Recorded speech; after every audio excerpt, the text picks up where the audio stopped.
Citi Prime News at 12 midday. Updates you on all the running stories and connects you to the newsmakers. Citi News.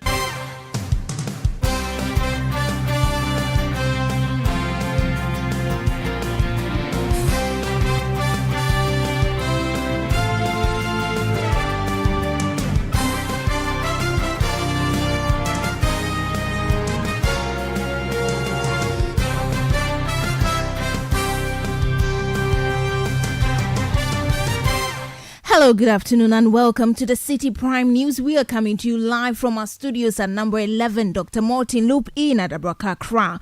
My name is Adjuatin Krama Domina. Coming up over the next 30 minutes, hundreds of Malam residents in the Wejagbawe municipality hit the streets to protest government's delays in asphalting their road. The government said he's doing asphalt everywhere. So where is ours? So we are pleading to the government that he should come to our aid and come and do our road for us. Also coming up, Teachers and Educational Workers Union give government up to the end of April to settle all SNIT and Tier 2 pension arrears owed its members. Still in this bulletin, political science lecturer calls for a complete overhaul of the Hilary Mans political party, the People's National Convention, following recent turmoil. Overhaul the whole party and then make sure that they allow the party, they develop the party to be attractive to the youth of this country. And later, Brim North District Security Council orders illegal miners operating within Achim in Tronan to vacate within 72 hours of faces wrath. We have details of these and more stories coming your way in the next 30 minutes. The bulletin is live around the globe on citinewsroom.com, on YouTube and on Facebook. We're on Citi 97.3 FM across the country. We are also live across a number of affiliates in the Western region. You can find us on Premier 100.5 FM in Takrade, Beach 105.5 FM in Takrade. In the Bono region, this is Greener 95.9 FM in Sunyang. In the Ashanti region, you can tune into Orange 107.9 FM in Kumasi, Volta region, Holy 98.5 FM in Aplao. In the Northern region, Dasuma 99.1 FM in Yendi. In the Upper East region, Word 88.3 FM in Zwarungu. And in the Upper West region, Bugli Radio 88.6 FM in Wa. Please stay for details. Citi Prime News at 12 midday. Updates you on all the running stories and connects you to the newsmakers. A very warm welcome to you this afternoon. Residents along the Bola Road in Malam within the Wejagbawe municipality of Accra earlier today hit the streets demanding for their 1 kilometer road to be asphalted. Amidst police protection, the residents, numbering about 100, displayed placards with inscriptions such as "No road, no vote." Although the news team noticed heaps of stones and coarse sand on the shoulders of the road, the residents say this is only a vote-buying gimmick. Here's the leader of the group, Abel Tete, speaking to Citi News. The government said he's doing asphalt everywhere. So where is ours? So we are pleading to the government that he should come to our aid and come and do our road for us. We don't want MP to come again because the MP are failures, the assembly members too are failures. So for right now, we want the government to hear himself that we, the concerned residents of Bola Road, we are tired of the road and the dust for 30 years now.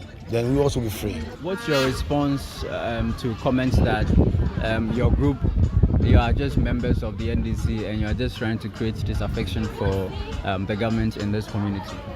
Thank you for your question. I know everything that you do face difficulties. People will say this, people will say that about you. Initially when I started, they say I cannot do it. Me and my brother, we met some people here trying to convince them that we have to do them. They say we cannot organize demonstration. God willing, we will be able to organize with our own funds. If we have a WhatsApp group, I can show you. We contributed everything we did.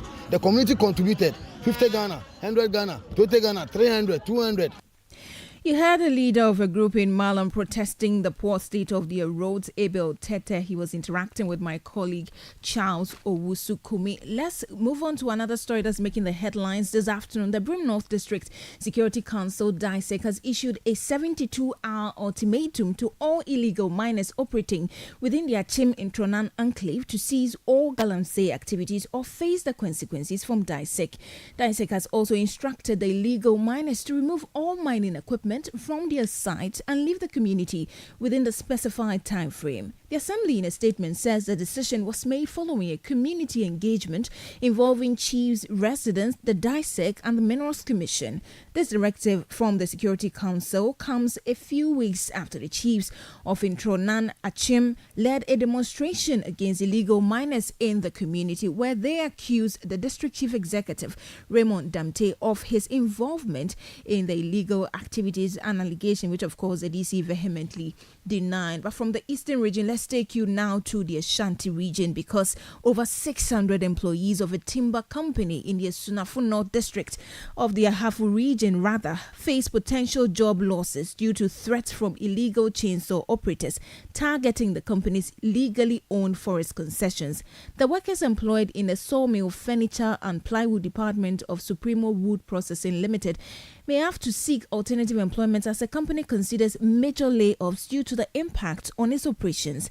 Now, illegal loggers, often armed, have encroached upon the company's forest reserves in Jaboso, Goso, Doma and Bechem areas. The employees held a peaceful protest calling for government intervention to protect their jobs.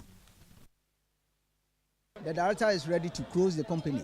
All our compartments are besieged by these illegal operators. And they are doing it with impunity that we cannot even control it. As my colleague was saying, the military was with the Forestry Commission. Now they have drawn the military out from them, and they are not in a position to help. And therefore, the area is just left to their own safety. And therefore, if the government should not allow the military to come in and help us, then sooner or later, the company should be closed and all the workers will be out. Then we see some of them are caretakers of their children, their family, and almost, I don't know how to put it. We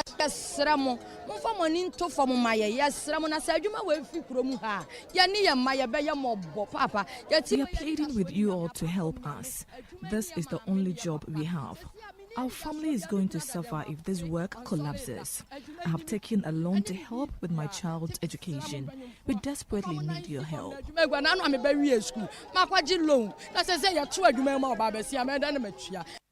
Those were some workers of Supremo Wood Processing Limited. Now, General Manager of the Processing Wood Limited, Francis Asari, expressed concern for the safety of their staff as illegal loggers continue to invade the forest reserve.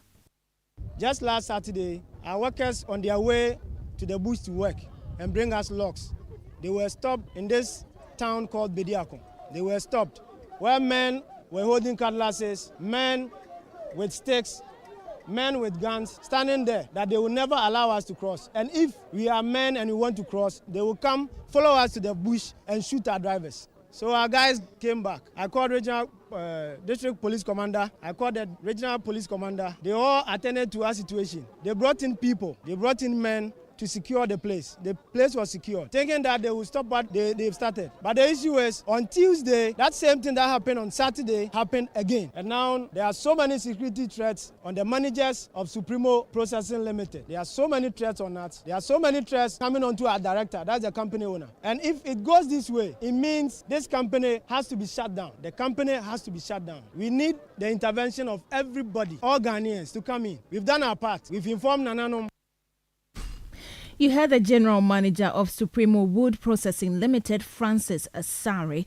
Away from that now to the Bono region, like other regions in the country, is grappling with a significant departure of health professionals, notably doctors and nurses who are seeking opportunities abroad. Over 100 nurses left the country in 2023, according to statistics from the Bono Regional Health Directorate. Dr. Kofi Amokodie, the Bono Regional Director of Health, is therefore urging the government to post nurses who have completed their mandatory national service but have not been posted so they can fill the gaps left by the nurses who have departed the region. The nurses are leaving in droves, as you said, but the doctors are leaving also, but not so much as the nurses. As we talk now, for just 2023, we lost 163 nurses to greener pastures. They just left to greener pastures, to access greener pastures. That does not count what we lost in 2022, and from January to now, what we've lost is just the 2023 figure. I'm talking about. And we know also that there are 3-4 sets of nurses in the homes not having been employed yet.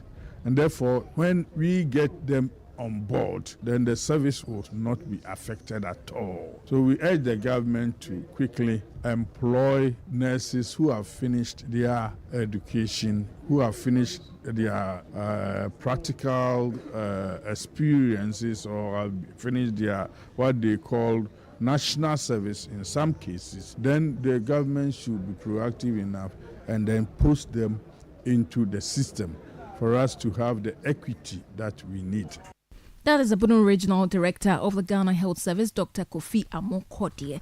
Away from that, now the government has reiterated its commitment to finalize a comprehensive debt restructuring deal with its external creditors. This comes as the government has resumed negotiations with Eurobond holders over the new terms of restructuring approximately $13 billion of external debt. Earlier this week, an interim agreement was secured to enable the government proceed with a memorandum of understanding with creditors as requested by the International Monetary Fund. Here's the Deputy Minister for Finance, Dr. Stephen Amwa, giving the assurance to the media on the sidelines of a private-public dialogue organized by GIZ and CATS International in Accra. Inflation rate was about 54.1. Now it's around 23. Almost all the primary macro indicators, reserve, and then if you even look at fiscal balance, which of course is in my opinion, what is between our revenue and our expenditure. Now it's narrowing, fast. In fact, it's even going beyond our target. And GDP, we targeted 1.5, and then the revised version was about 2.3. Now we are doing 2.9. So all these are indicative of the fact that the very things that made the same external creditors have issues with us, we are doing so much more. It's not today. All the performance parameters of variables are pointing to the fact that Ghana is so much doing well, so much doing. But of course, the external creditors, they want to be sure, they want to probably authenticate what is going on. They also have their target. I can assure you, we are on course, things are okay, and we hope to get there. That was Deputy Minister for Finance, Dr. Stephen Amwa.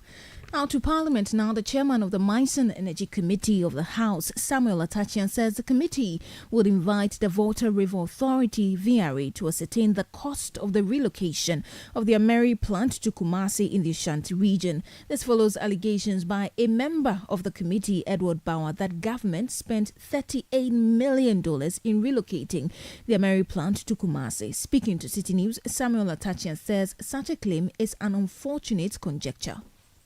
Well, it's very legitimate for a committee of parliament of any hue or color to do oversight. It's constitutionally mandated. So that is perfect. That is right. That when you are a committee of parliament, the agencies under you, you can oversight them. My only concern is that if you've not gotten the consequence of the expenditure, how can you say it's expensive? So it's like you come to a conclusion before you invite the entity to come. What we should do is that the entity should come before us. Let's interrogate it. And in the interrogation, you will see whether it's a cutthroat price or not. If not, excuse me to say, it is an unfortunate conjecture. You can't be sure. And then what are the comparative analysis you are making? Since you don't even know the consequence of the expenditure. That is the problem I have.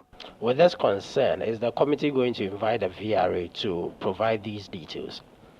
Well, yes, a full session with them that we will go through a lot of the activities that they are doing. And this will be very, very important for the committee to come to terms with. Yeah, but I am of the humble view that sometimes we shouldn't go on air over matters and come to some conclusion of suspicion over matters that we have not thoroughly investigated as a committee of parliament. Chairman of the Mines and Energy Committee of Parliament, Samuel Atachian, speaking to Citi News' parliamentary correspondent Ni Aikwe Okai. You're still listening to the Citi Prime News. When we return, teachers and educational workers give government up to end of April to settle all SNIT and Tier 2 pension arrears owed its members. Please stay for details. Citi Prime News at 12 midday. Update you on all the running stories and connects you to the newsmakers. Citi TV is live on DSTV, GoTV, and HD+. On DSTV, find us on channel 363. On GoTV, we're on channel 117, and on HD+, get us on channel 108. On a digital TV, run a new search, but take note that without an antenna, you cannot access Citi TV. Citi TV can be accessed on any free-to-air digital box like the GoTV and HD+ boxes. Citi TV, it's your world. Another year is here, and your family radio station 97.3 Citi FM, as part of our Family Month, invites you to the 2024 edition of the Family Consecration Service. Join us as we invite His presence and His blessings and dedicate our lives and our homes to God. Now, through prayer, scripture reading, and a time of worship, we will deepen our relationship with God and strengthen the love within our families. The date is Wednesday, 1st May 2024. The time is 6 a.m. right through till 12 noon. The venue is the Oil Dome Royal House Chapel, Accra. There will also be a time for the renewal of vows for married couples. The 2024 Family Consecration Service is powered by 97.3 Citi FM and supported by Citi TV. Remember, the family that prays together stays together.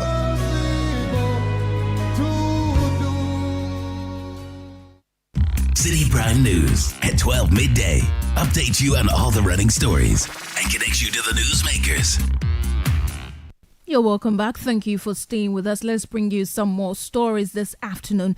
The Teachers and Educational Workers Union of TUC has given the government up to the end of month to settle all arrears owed its members in SNIT and Tier 2 pension contributions. According to the union, despite the government deducting these contributions monthly from their salaries, it has been in arrears for several months, and efforts to get the government to pay them have been unsuccessful. Speaking during its 13th Quadrennial National Delegates Conference, the General Secretary of the union, Mark Denchua Cranche, stated that the union would collaborate with other public sector workers to take appropriate action if the government fails to fulfill its obligations. Are asking government to, as a matter of urgency, release all arrears and its attendant interest, or if you like, and its attendant penalties, because the laws were made by government. The penalty thereof for delaying in releasing of funds, it must be done within this month. Otherwise, we will join hands with other public sector unions and do what unions know how to do. Because the future is not far away. The future starts from today.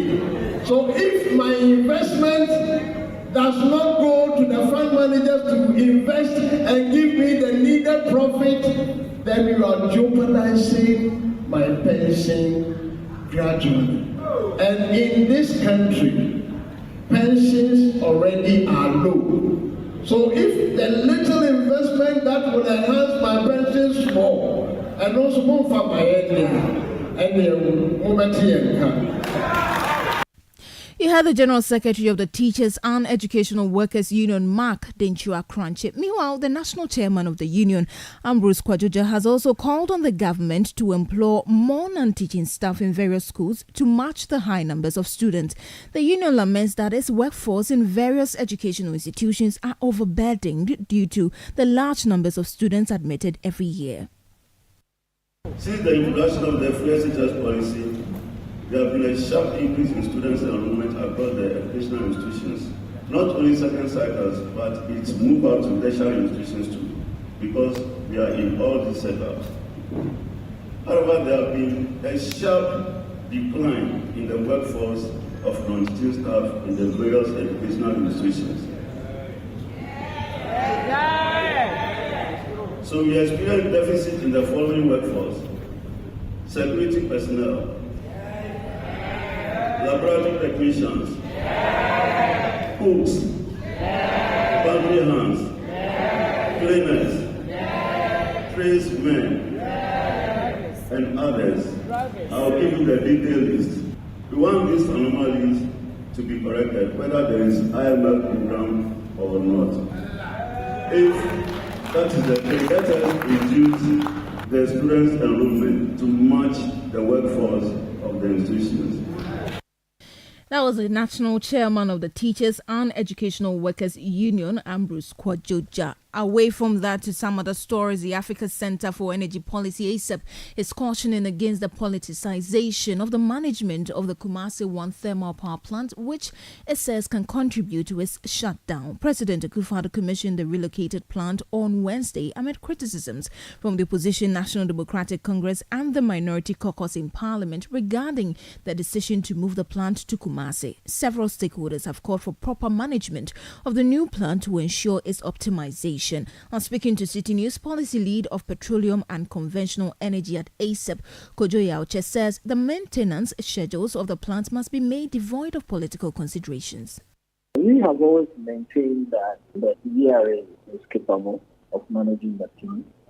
The American plant is not really sophisticated, so they are capable of managing it. The challenge here is that where you have the plants operating and they are supposed to go on their scheduled maintenance, but because we don't want to have the situation where power will go off and we have to communicate to the people because the other plants that can come on stream to complement that shortfall in power supply are not available because we don't have fuel. That is where a problem is. And then you keep running the same plant past its maintenance schedule.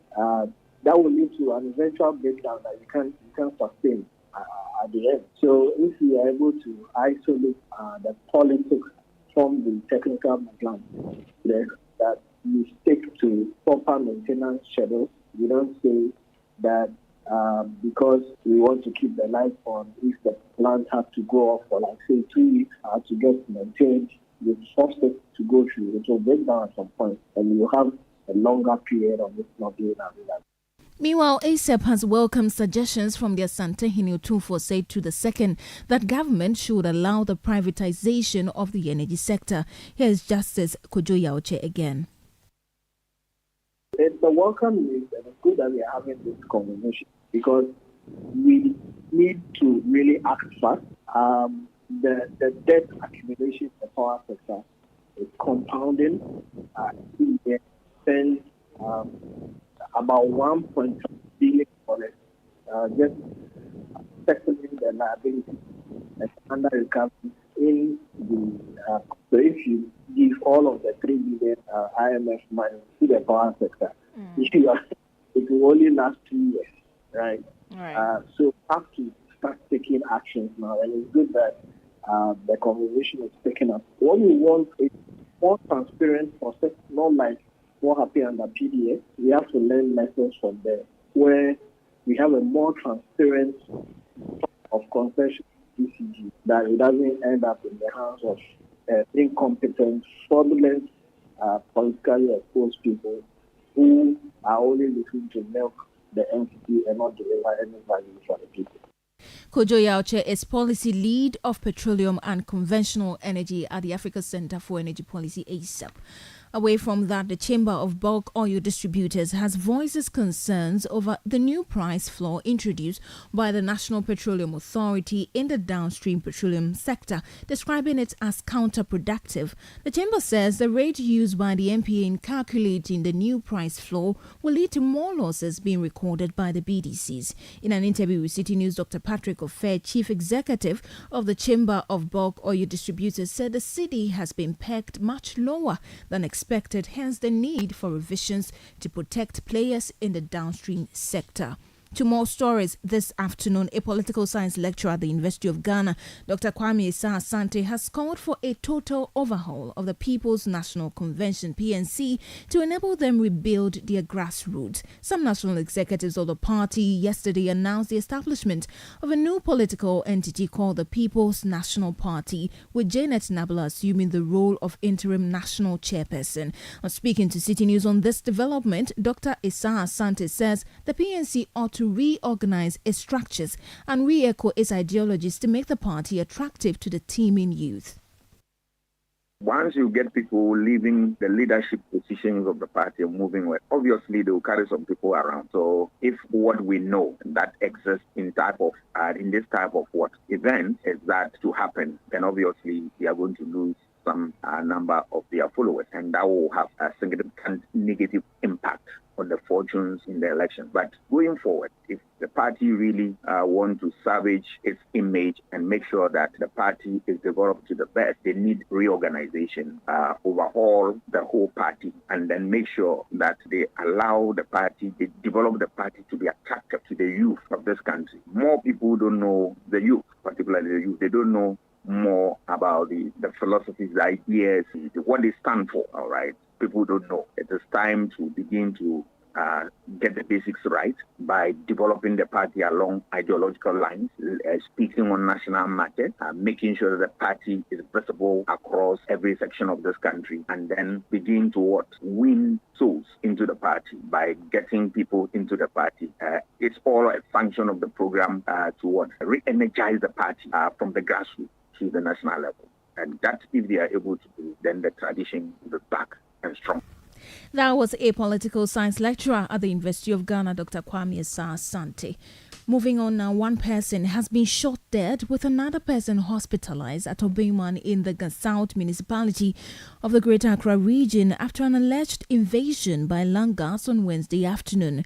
According to reports, these Langards, believed to be from English Yamam, targeted community members.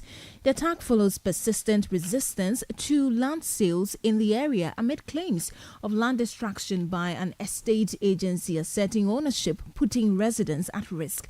Concerned farmers are calling for urgent government and relevant authorities' intervention to address the escalating situation. And now Genza Energy Pipelines, including the newly constructed pipeline for the Kumasi 1 thermal power plant, is under threat due to illegal mining activities. Illegal miners have begun digging underground, posing a significant risk to the pipeline, which carries gas and could lead to serious damage in the event of an explosion. Speaking at the inauguration of the Kumasi 1 thermal power project at Onwomasu yesterday, the board chairman of Genza Energy, Osai Nyampong, said urged local chiefs to educate their communities about the potential dangers associated with these activities. Galamseyers have begun digging under our pipeline to see if they can strike it rich overnight. It is a very, very dangerous enterprise because when you are digging, you are using some force. A little sparkle of fire may touch the gas and you will lose your life with the explosion that will happen. We will appeal to the chiefs who own these lands on the right of way to educate their citizenry that there's no gainsaying saying that I'm going to dig for gold and you don't come back home. Okay, you shouldn't exchange your life for wealth, which you may not even get. But we intend to do outgrower schemes for the right of way for the citizenry to grow vegetables to begin with, to supplement their incomes and to divert them from the Galamsey issues. That is board chairman of Genza Energy, Uchasuom Osai Nyampong VI. Now, the chairman of the ad hoc committee probing the leaked tape of an alleged plot to oust the Inspector General of Police IGP Dr. George Ekufu-Dampare, Samuel Atachian, says the committee's report has been presented to the Speaker of Parliament, Alban Bagbin, for onward action. The viral leaked tape on IGP Dampare has been the subject of much discussion and debate. The leaked tape contains a conversation between the former Northern Regional Chairman of the governing New Patriotic Party, Bugri Nabu, and three senior police officers plotting the removal of the IGP to allegedly help the NPP rig the 2024 polls. Although the report of the committee was advertised in the other paper of the House, in its first meeting this year, it was not adopted. Here's the chairman of the committee, Samuel Atachian, speaking to City News on the report. Well, I don't want to comment on that now. The matters are with the Speaker, and it will be bad for me to be running commentary on it. So very soon, the Speaker, will let everybody know what is going on. Samuel Atacha is the chairman of the ad hoc committee probing the leaked tape of an alleged plot to oust the IGP Dr. George Ekufu Dampare. And that's our package for you this afternoon on today's edition of the Citi Prime News, which has been live from our studio in Adabraka, Accra. For more stories, please visit citynewsroom.com. My name is Ajwa Tinkrama. Thank you so much for your company. Good afternoon. Citi News. We speak first. Reach our hotline on 0302 224959 and get interactive on Facebook, Citi 97.3 FM, and on Twitter at Citi 973.